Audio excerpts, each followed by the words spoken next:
coast to coast. Demerara and Essequibo 99.1 FM. Berbice 99.5 FM. Kaieteur Radio.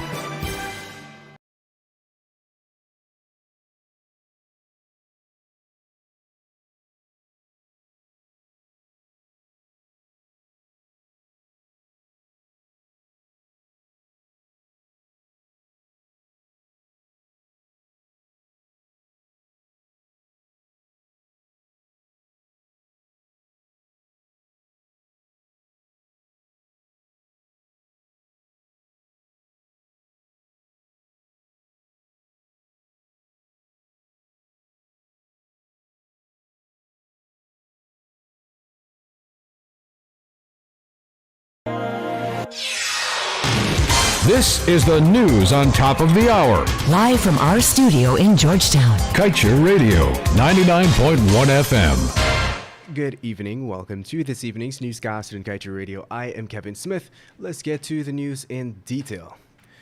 Having mined out its Hicks 4 and Spear Point mining pits, Australian-based Troy Resources Limited has since secured another lucrative concession in Guyana, 20 kilometers south of its Kaieteur operation in the gold-rich Pataro locale, an area it had identified as a must-have target.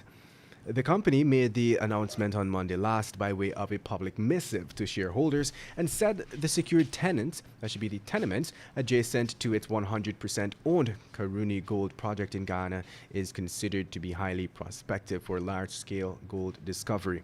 With the new claim secured, the company said it increases Troy's landholding to an area of approximately 3,000 hectares.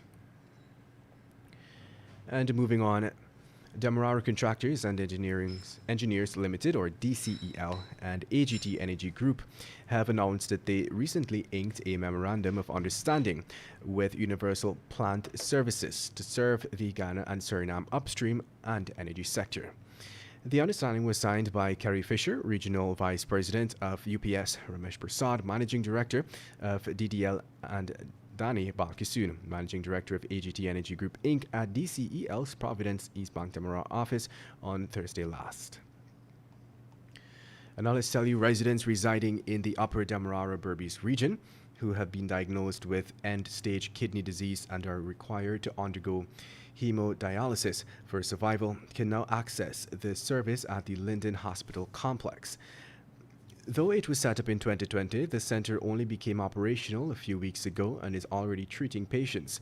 While the service is not yet subsidized, residents are relieved since the transportation cost for travel 2 to 3 times per week to access the service at the Georgetown Public Hospital is no longer seen as a major burden. And now let's tell you, the EPA clarified yesterday that Exxon's subsidiary, Esso, will not be recovering the $30 per ton charge, which it will be made to pay for flaring of carbon dioxide equivalent beyond May 13, 2021. The regulator said this much was indicated by ExxonMobil during discussions that were recently had on modifications to the environmental permit for the Liza Phase 1 operations.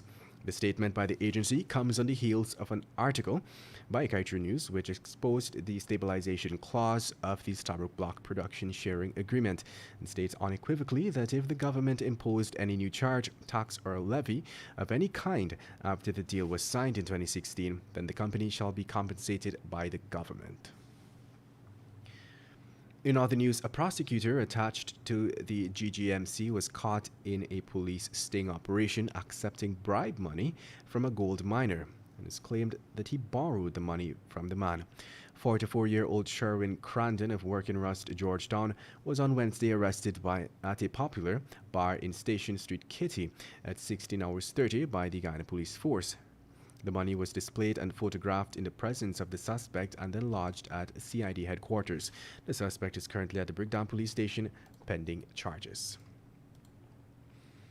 And now let's tell you, current chairman of the Police Service Commission and retired Assistant Commissioner of Police Paul Slow, along with several other retired high-ranking officers of the Guyana Police Force and members of the force, were yesterday slapped with a joint conspiracy to defraud charge. One of the defendants was also slapped with an individual misconduct in public office charge. Among those charged are retired officers Assistant Commissioner Clinton Conway, Assistant Commissioner Claude Whitaker, Senior Superintendent George Fraser, Senior Superintendent Michael Sutton, and Superintendent Mark Gilbert. The joint charge alleges that they conspired together with others to defraud the Guyana Police Force of $10,056,000. And Anolis City Mayor Ubraj Narayan has raised concerns about the government's nationwide planning of the 55th Independence Anniversary cleanup, from which he said the Georgetown Mayor and City Council was excluded, while Minister of Public Works Juan Edgell said that he is willing to apologize by what was an unintended exclusion.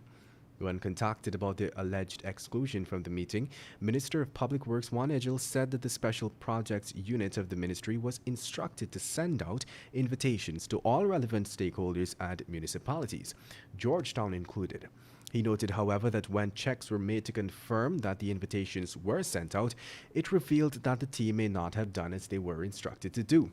As such, the minister said that he is willing to offer his unequivocal apology to the municipality and hold another consultation to include the City Council. And with that, we've come to the end of this evening's newscast. I'm Kevin Smith. Thank you for listening. Coming up at exactly 19 hours 20 is the Glenn Lal Show. Tell it as it is. Do have an enjoyable rest of your Friday evening.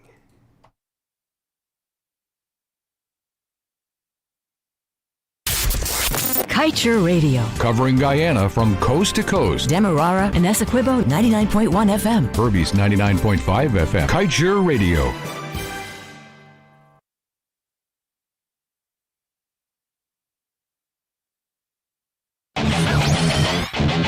Want value for your advertising dollar? Then place your ads on Kaieteur Radio's newscasts. Streamed live on 6 different mediums, reaching hundreds of thousands. Advertise today and watch your dollar grow. Call us on 225-8465 or 226-8210 today. With the time moving on to 19 hours 6 in Guyana, coming up next is short presentation from the publisher of the Kaieteur News, Mr. Glenn Lal, followed by the National Outlook with G.H.K. Lal.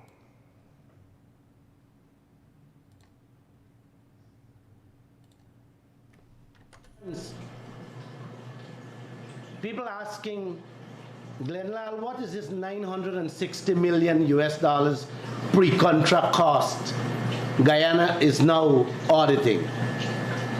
Let me explain what's a pre-contract cost so you guys can get a full understanding of